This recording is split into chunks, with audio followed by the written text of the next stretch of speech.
This is Karen with NewClevelandRadio.net, and it is time for the Intentionality Gurus with Candace Pollock. And today the subject is conflict debt. And before we got started, I mentioned to Candace that the last 2 weeks I've been in conflict with myself. So I'm hoping that this message is going to help me. So take it away, Candace. Well, and we just seem to have some synergy about these topics and what's going on, in our lives, et cetera. And the fact is that there's conflict all around us, not only with others, but, our internal dialogue about what we're standing up for ourselves and where we're conceding. Right. So does that seem apt? Yep, it definitely does. Okay. So we're trained kind of culturally, at least in most of our culture, to avoid conflict and to find ways to come to some middle ground, those kinds of things. But it doesn't always work out that way. It's never equal. It's not 50-50 in every instance. Sometimes you have to give up some ground in one conversation and maybe gain some ground if we're going to look at it in terms of, glass half empty, glass half full scenario. And so one of the things I'm hoping to do in this call, and there will be a couple of other follow-ups, is to show how we need to notice when these dynamics are occurring, so that just like anything we talk about with the intentionality gurus, it's noticing is the first step. Just all the places we might be avoiding conflict and the toll it takes on us personally, and in terms of if we're in business, not just for ourselves, but in having jobs where Right. it will take a toll. Already? Yep, I'm ready. Okay, so everything I'm talking about today primarily comes from material created by, her name is LIane, L-I-A-N-E, Davey, D-A-V-E-Y. And I heard her speak and I had to get her book. And it's called The Good Fight, Use Productive Conflict to Get Your Team and Organization Back on Track. But just like the conversations we had about the 15 commitments of conscious leadership, this is applicable, in my personal opinion, to any conflict, interpersonal, at home, with neighbors, whatever it happens to be, and certainly at work, where we tend to have more exposure to more different viewpoints, let's say. Okay. Right. So what I hope we're going to be able to cover today is to see the costs of unresolved conflict, recognize when we are avoiding it, incurring a conflict debt, and being intrigued about some ways to effectively deal with it. We won't be covering that last part in this conversation. Alrighty? Okay. Okay, so thoughts about what conflict debt is? When things are unresolved, I would assume. So we just keep piling it one on top of another, which is what I feel I've been doing. Yeah, so we're putting off having the difficult conversation. Sometimes it's the elephant in the room where everybody's stepping around it. Sometimes we're not entirely aware of what the undercurrent is, but we just know that we don't want to have things that are contentious, and it can have a buildup component to it. So in my own life, I got early in my evolution, I had some coworkers who were lovely people, but we didn't necessarily agree on certain things. And I had this deluded idea that if I didn't raise certain topics with these people, that they somehow would get worked out.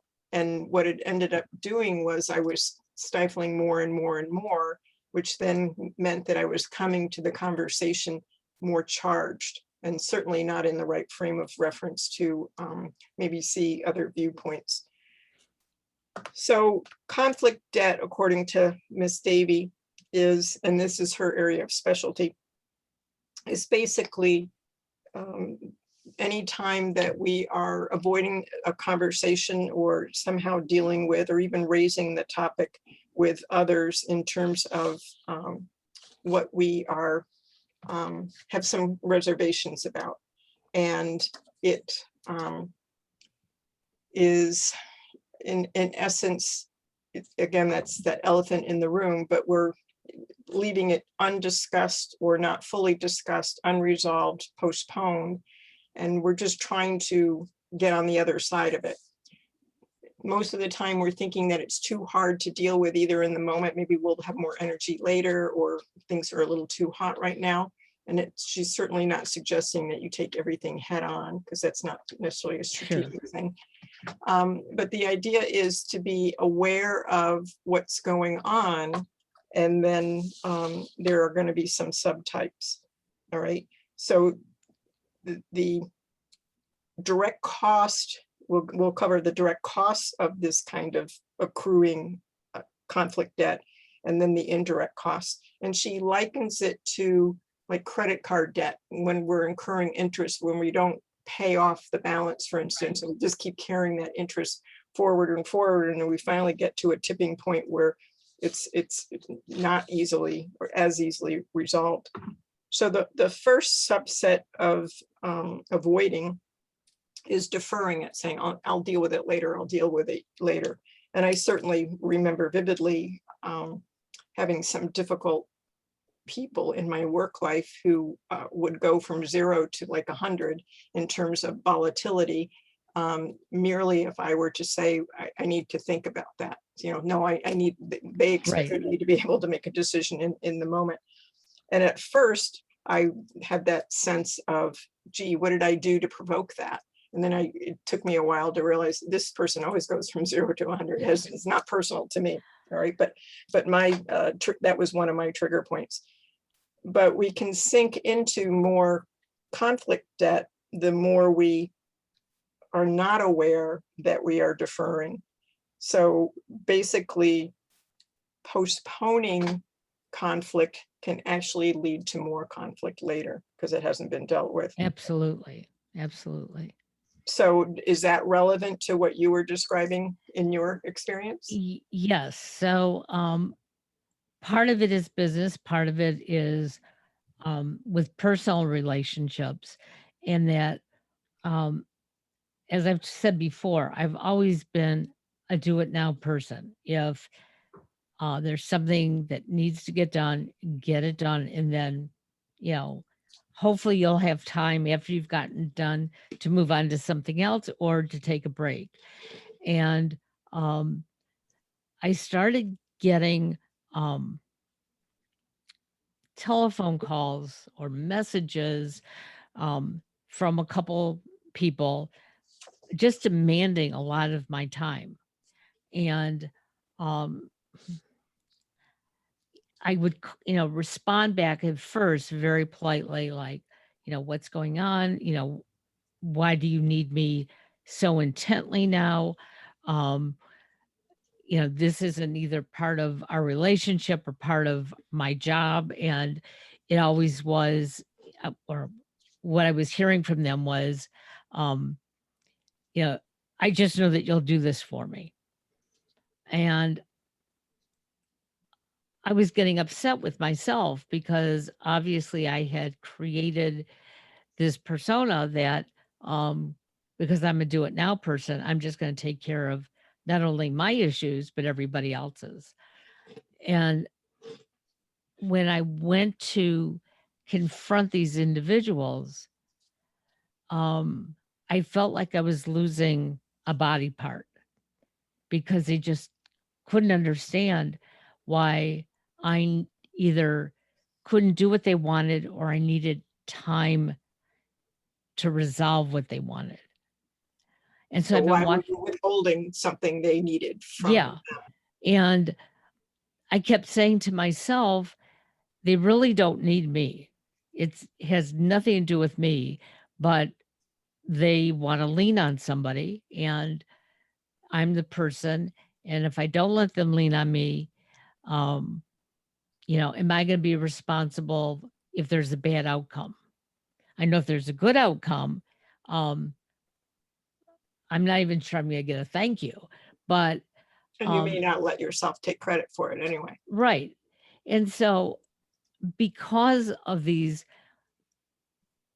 individuals, I've been walking around with a sense of I feel like I'm going into a depression. Now I haven't, but I keep waiting for it to happen.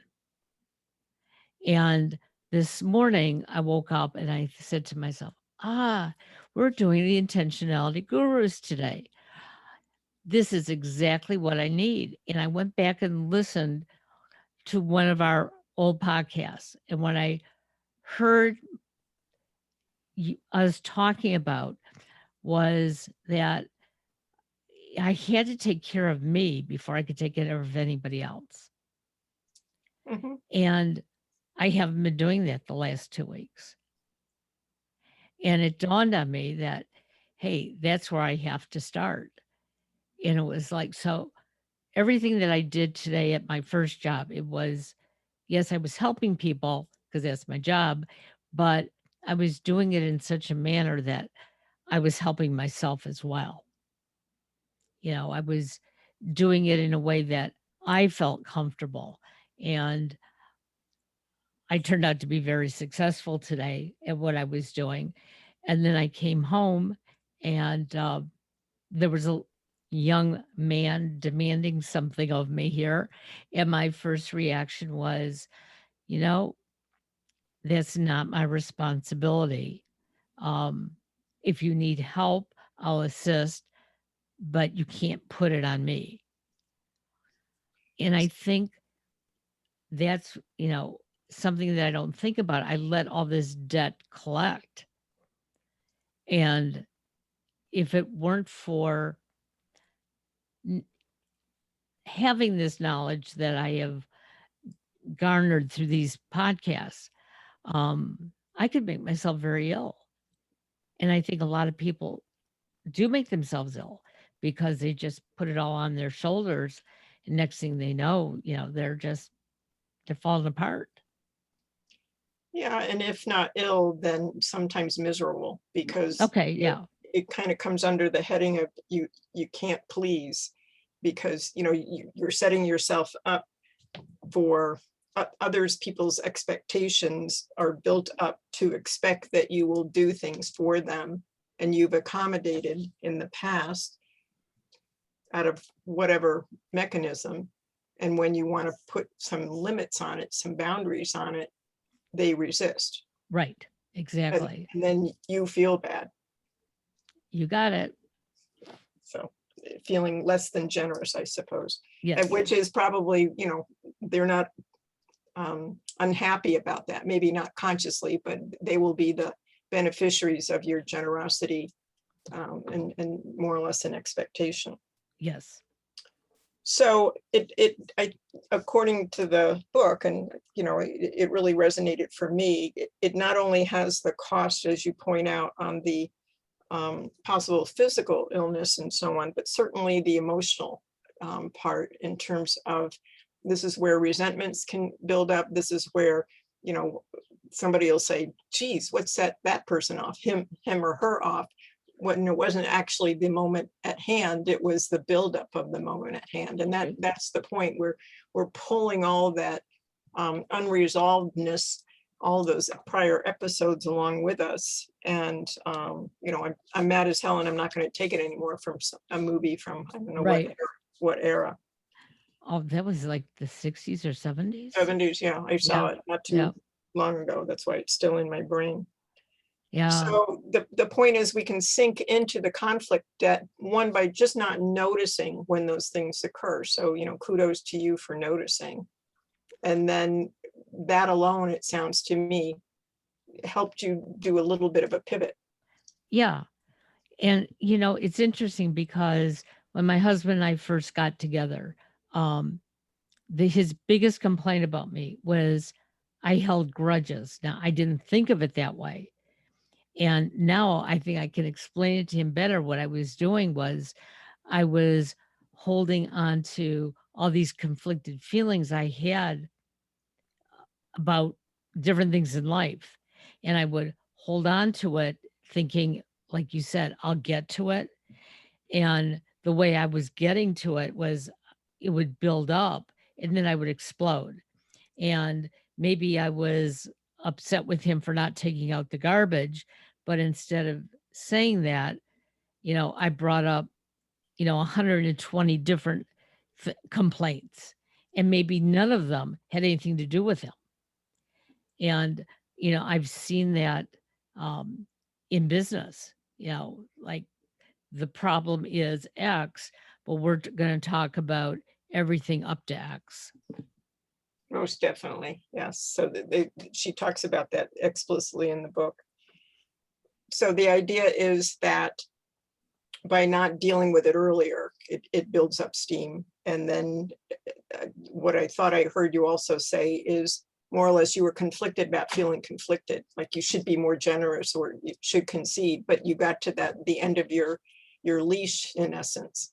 And then you just couldn't anymore for whatever Right. reason. But it might have been hard to explain why for that specific instance. Right. Exactly. Yeah. So, that's just a perfect example of what we're going to be talking about. The other element of how we rack up conflict debt by avoiding is we avoid any opposition. So if we, I remember years ago, I did a program in Landmark, and it basically is all about shifting paradigms and so on. And somebody in the group raised her hand, spoke, and she said, but all my friends agree with me on why she was right in a particular instance. And the leader of the program said, well, that's why they're your friends, because we tend to leave out the people that don't agree with us. And then we get that little silo of viewpoints that, it's my way. And certainly we see this in politics. We see this with, sports teams, all sorts of things. And but to be aware of how we're not open to, or others are not open to, our potentially not conflicting in the way that we're using it here, but just a different viewpoint can be difficult for people to address. Right.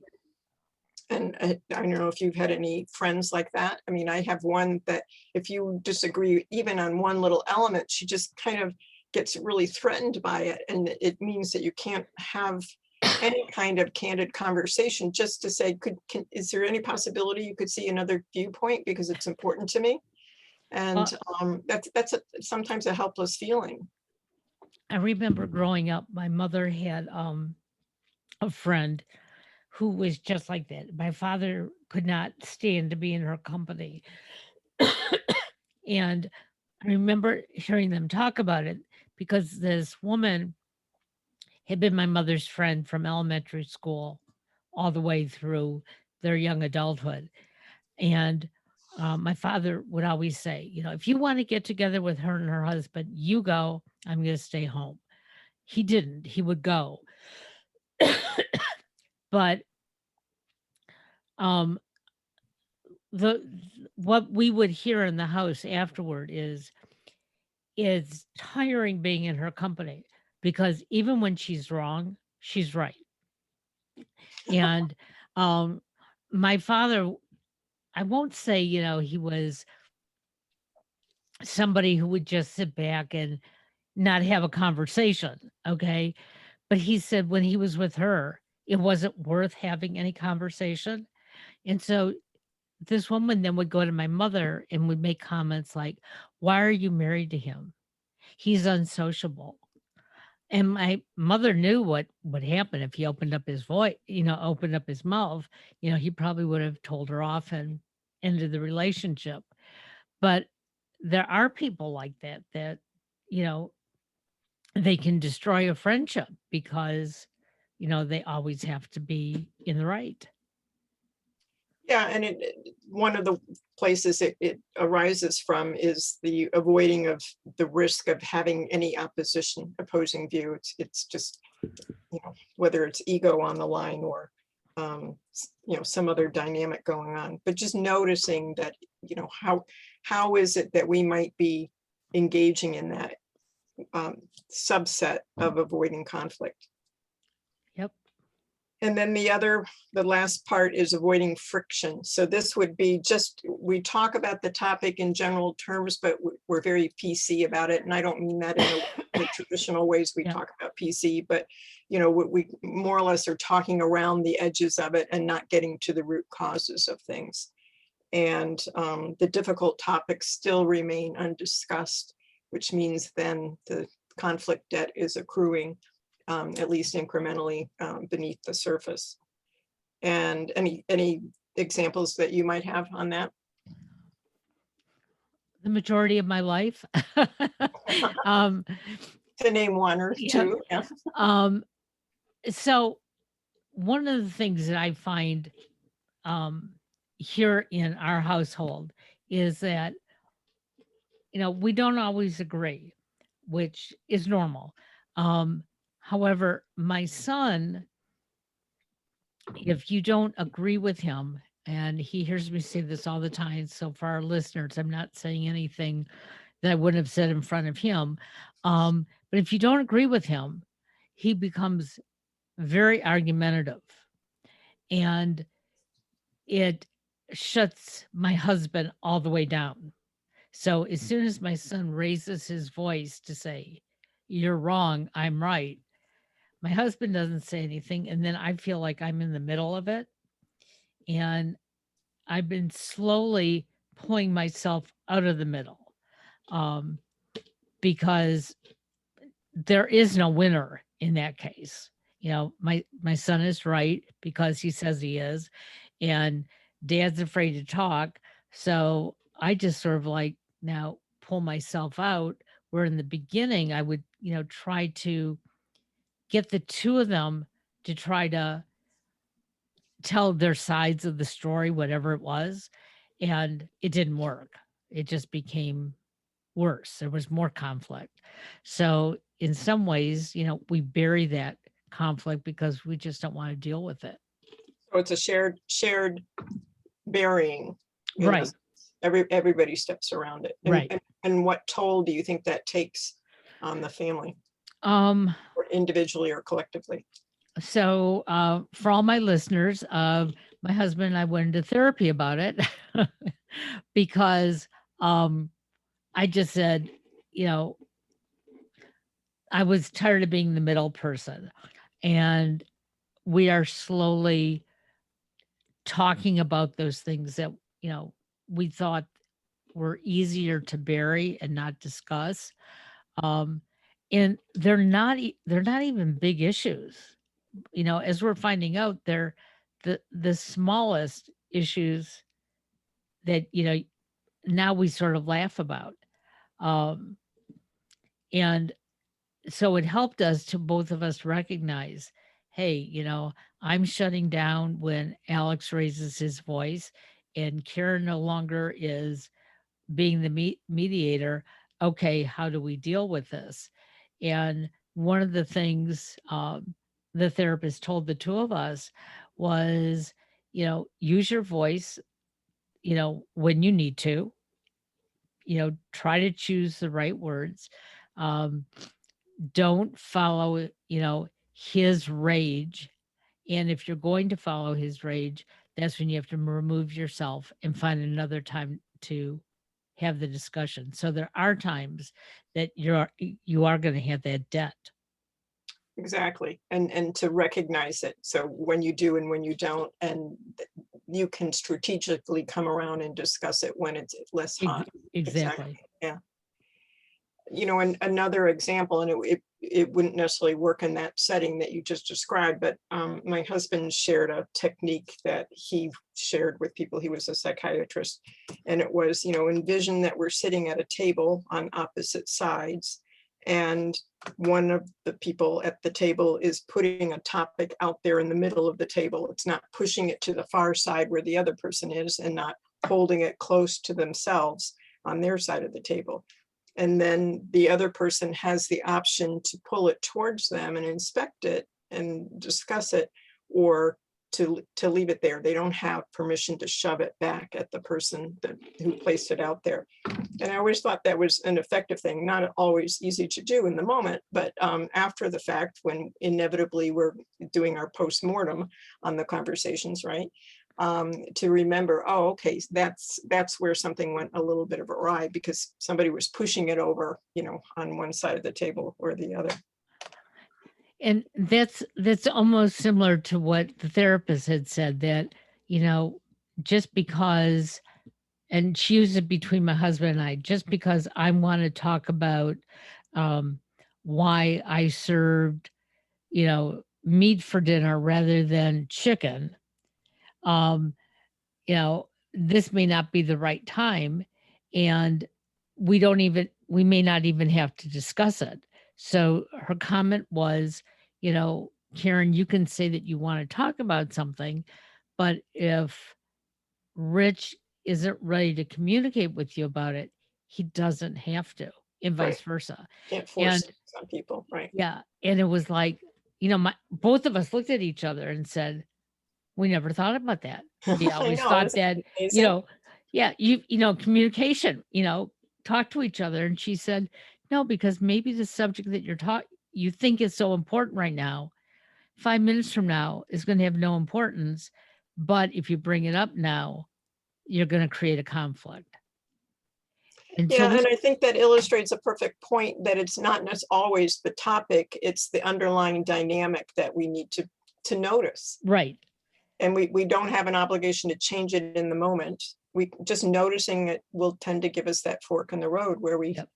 Either continue on the path we've always approached it with, or maybe we take another approach. Yeah. So, it's been a conflicting week, but now again, as I sit here talking to you about these things, I do have choices. And, um, at the beginning of the 2 weeks, I wasn't, um, I didn't, I knew I had choices, but I was making, for me, the bad choices. Um, and I made myself, really irritated until all of a sudden it was like, wait a second, I got to stop this because it's not necessarily the other people who are making me feel bad. I'm a, I'm allowing what I think is going on to make me feel bad.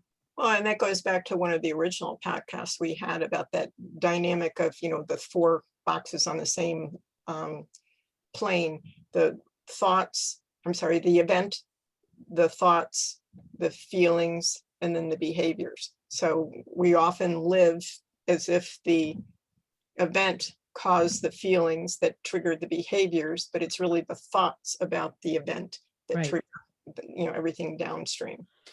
And that's such a powerful paradigm to have. It's, again, not something we can always do in the moment, but nothing says that it has to be a spot quiz like, oh, pass, fail, you did that or not, unless there's, some other element going on.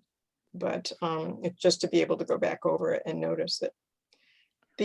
Some other things they talk about the direct costs, and we've kind of touched on some of these, is it's harmful to the dynamic of the group, whether we're talking about teams at work or teams at home, family members.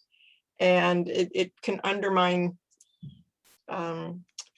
the sense of safety to be able to raise topics. And, I certainly know from some branches of my family that there were some things that everybody just had to tiptoe around. And particularly at big holidays, it was, okay, let's hope somebody doesn't accidentally mention X topic, because Right. then we're likely to have a few fireworks or something like that. And I came from a really staid family, so anything that smacked of tension was to be avoided. Interesting how that came about, even Right. though undercurrents were there and we were all dealing with it on some level, we just couldn't talk about it. The other part, particularly in dynamics with people that we deal with on a regular basis, is it can undermine effective prioritization on what's important in the moment. So what that means is instead of hashing things out, we just deal with kind of the minutia on the fringes, and we don't, if there's some disagreement about what's more important than the other, we won't talk about that part. We'll talk about the other, and it's kind of like mental busy work or something, or verbal busy work. Any thoughts about that? Well, the way I'm understanding it, so tell me, if this is what you meant.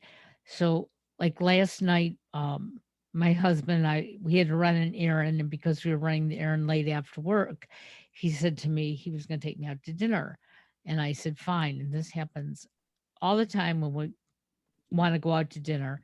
Where do you want to go? Where do you want to go?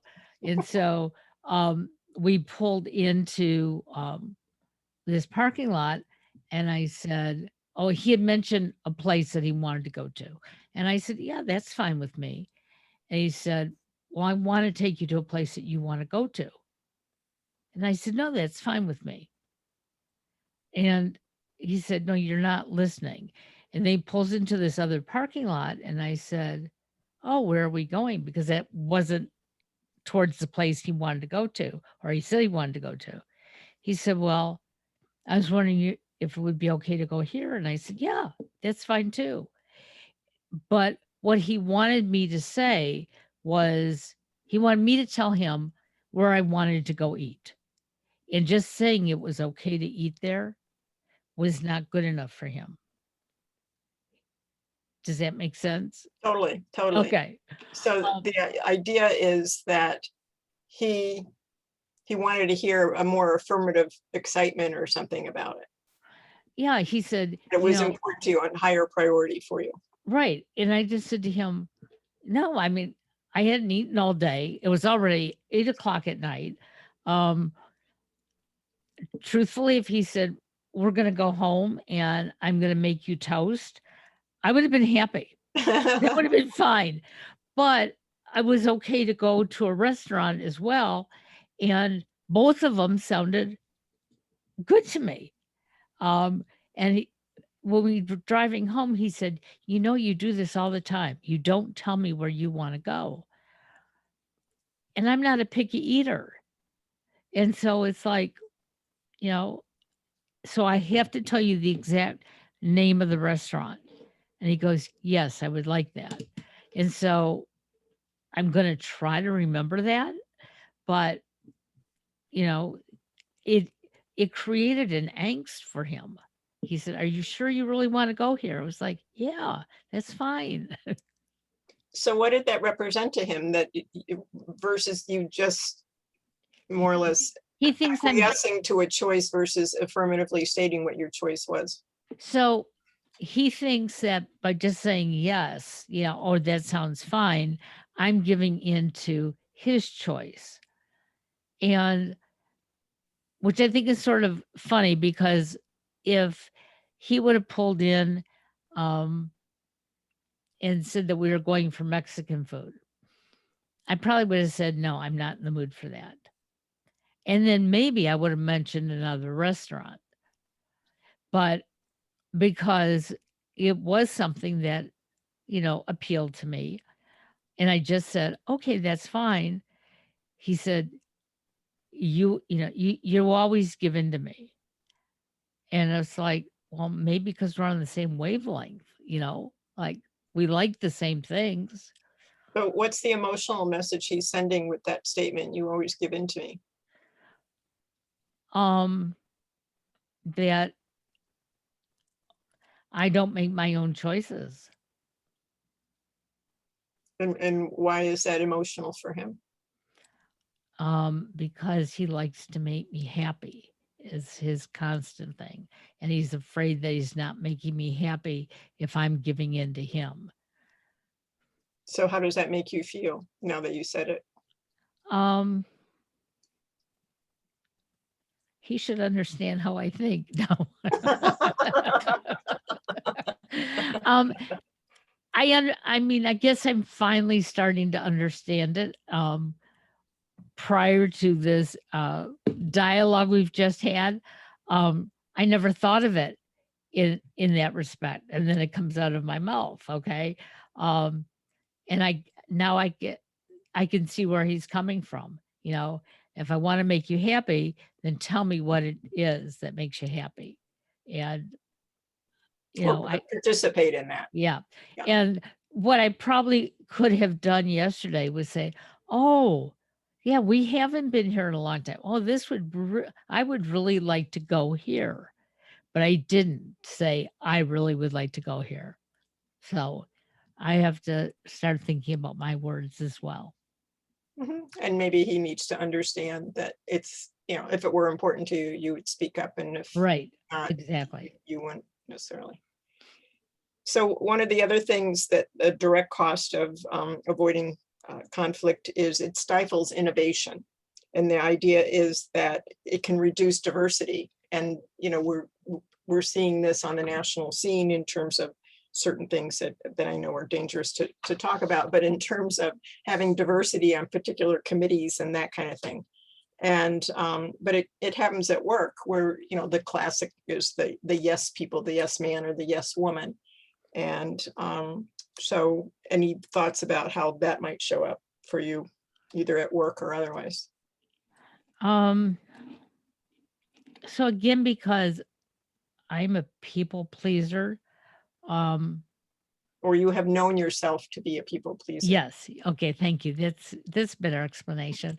Um, so I saw myself doing that the past 2 weeks. So even though I was in conflict with these two people, I'm not sure they knew I was in conflict with them because out of my mouth I was saying yes, and then I was turning around and basically closing the office door here and screaming at myself in my head, why did you say yes? Why are you doing things that you don't want to do, or don't feel that you should have to do?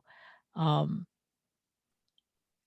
and it took me until, like I said this morning, when I realized, hey, we're doing the podcast. And one of the things I get out of the podcast is learning how to take care of me so I can be part of this bigger picture. But if all I'm doing is saying yes, yes, and not being happy about my answer, um, I'm not taking care of me. And I'm really not fulfilling the bigger picture either. Yeah, and yeah, you're insulating yourself from that potential conflict could rob the organization or, other settings from your input. Right. And, sometimes we can be pleasantly surprised by something we say that we think is going to be contentious, and other people go, oh, well, yeah, oh, that's Yeah. interesting. Which is always kind of fun. Yeah. I just remember in my own career early in the evolution. So I went from being like a total wouldn't say anything to anybody about anything, shy person, to speaking up tentatively in the beginning. And then I was rewarded by people. It was in groups of other attorneys, which is always, fraught with, what, conflict. And but I started to speak up, and then sometimes I'd get an email or I'd get a call from somebody else at the meeting saying, boy, I think you made really good points. And that was so validating, because I was definitely the odd man out. I constantly felt like who is it, the person at the parade calling out the emperor for not wearing clothing. Yeah. Like, am I the only person that sees this? And it's not like I had the solution. It's just that I noticed some things that might have been some pivot points, et cetera, there. Doesn't mean I didn't doubt myself, all of those things. But now looking back, I recognize that's the innovation part, getting that diversity of views, which can be more helpful for the organization or the interpersonal relationships. And the last one is, by not speaking up, it robs everybody, whether we're talking about business or we're talking about interpersonal relationships, of being able to identify and mitigate risks. So being able to, maybe proactively avoid some of these things, like can we have, a word signal or some other mechanism so we know that, we really mean it. We don't have to ask 5, 6, 10 times before something occurs. Exactly. Thoughts about that? Well, so my oldest son came to visit us a couple of weeks ago, and um, we were all, I won't say we were tiptoeing, but it's been almost 3 years since we had seen him. And part of that was because last year was COVID. The year before that, he was doing a lot of traveling for work. And so he decided to drive in. And for whatever reason, we don't Zoom or use FaceTime when we call each other, which I we laughed about it. It's like, why don't we? But we haven't. Um, and so he got here and um, we went out to dinner and we're sitting at dinner and um, I could tell he wanted to say something to me, but he wasn't saying it. And because he would start a conversation, then all in the middle of it, he'd change. So after dinner, we took a ride and then we went out for ice cream. And I'm sitting there and I'm staring at him, and I said, "Okay, so what is it you want to say to me?" And he's looking at me and he goes, "No, mom, it's really okay." And I said, "No, it's not. You wanted to say something to me." And he said, "Well, I'm just wondering when you got so smart." Oh, And I looked at him and I said, "Whoa, where did that come from?" And he said, "Usually you don't have real conversations." And I said, "I'm not sure what that means." And he said, "No, you just sort of have these, how are you? How's work? Um, you feel okay? Whatever." And I said, "Well, I don't want to pry." And he said, "But we were just having a conversation at dinner." And he said, "And I was in awe that you weren't afraid to use your words or," and I said, "Well, I appreciate that." And I realized that since I haven't seen him, I've been involved in so many different things that maybe I came across smarter to him. Um, but I was afraid to even ask because I thought maybe it was something even worse. Like here you're sitting at dinner and you notice somebody wants to say something. And I kept thinking, you know, is he gonna tell me that he's, you know, moving someplace so far away I'll never see him again? Or, all these weird things went through my head. And yet there was that compliment. yeah, that little gem in Yep. all of that flotsam and jetsam going on in our brains. Right. But what I also hear is that, this might have been, and I don't want to label everything as conflict avoidance, although, I could do that probably, certainly in my own life. But the idea of not testing one, the truth, so to speak, his truth, etc., by asking, and yes, being mindful and what's the word, honoring boundaries by not prying, but also robbing yourselves of a deeper relationship interaction. And, it's, I get better at it. And I think part of the reason I don't do that with him or my youngest who still lives at home is because my mother was a prior, but she could get it out of anybody. She would have made a She great used to work for attorney. the CIA. Yeah.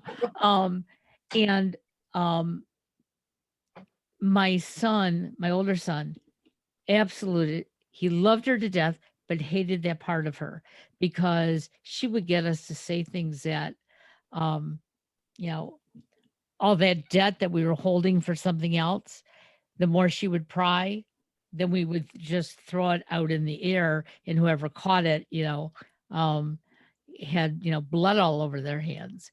And so, because I didn't want to be like that, I started doing the total opposite. If you want to tell me how work is, you'll tell me how work is. Or, okay, I can ask you how work is and accept you to say, it's going fine or whatever, but not have to go to the next step. Mhm. And I now realize that, if I take the next step, it's okay.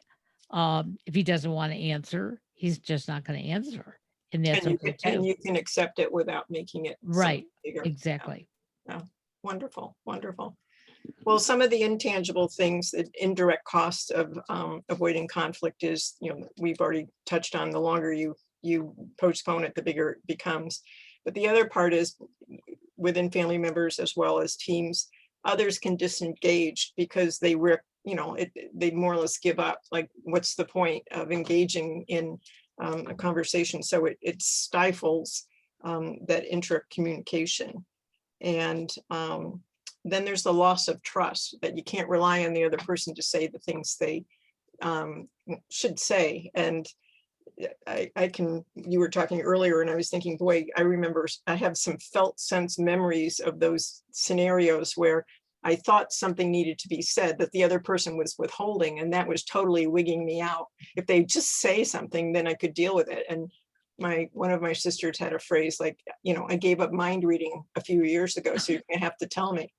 And that often comes out of my mouth.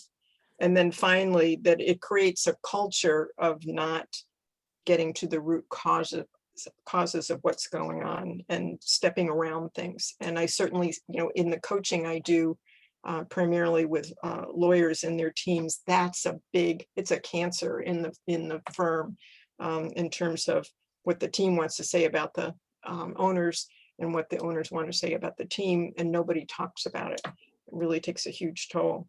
Absolutely. So what's your main takeaway for yourself and possibly for others today? Well, the biggest takeaway is, if you really, if there's something that you need to talk about, um, you need to find the right time and space. Now, it doesn't mean like some people I know that it has to be on this park bench at this time when the moon is in a certain phase. Not it doesn't have to be quite like that, but you need to make the time. And you know, not do it catching people totally off guard. Give them some sort of sense that, we're going to talk and it's going to be okay. You have your opinion, I have my opinion. And truthfully, that's one of the things that Rich and I have been doing through counseling, um, because, he thinks our son should be doing things a certain way. And one of the things that I've been saying all along, and I'm glad the therapist agreed with me, it's not up to us to decide how he should do things. The same way, you know, you don't tell me how to do things, and I don't tell my husband how to do things. We're all different, but it's becoming aware and communicating, and when necessary, explaining your side of the story. Mhm, mhm. Yeah, and we've talked about briefly watching the TV screen about how other people's do. You can't get into the TV screen and rearrange the script. You have to say, Right. geez, that's not how I would have done it. But, I guess, they're going to figure that out. Exactly. So Exactly. in future calls, we're going to touch on some of the things that LIane Davey talks about in terms of how to address these things. But I thought just raising this issue all by itself was kind of cool. So, if listeners are um, interested in noticing those things in their own life, that would be great. And the name of the book is The Good Fight, correct? The Good Fight by LIane, LIANE, Davey, DAVEY. And Well, she's a wonderful speaker. If you happen to catch an opportunity to see her speak, or she might even have some YouTube videos for all I know, but was really a very engaging speaker. I look forward to getting the book so that all my fights can be good. So uh, that might help me as I continue on in this world. Um, Thank you again, Candace. We'll do this again in 2 weeks. I can't believe it will be August already. Oh, I know. Um, I don't know where the summer has gone, but I have to start enjoying it a little bit more. So, to all of our listeners, continue to follow us, share this program with them, and we'll do it again. Sounds good. Thank you Have so a much, great day. Karen. Thanks. Bye Bye-bye. bye.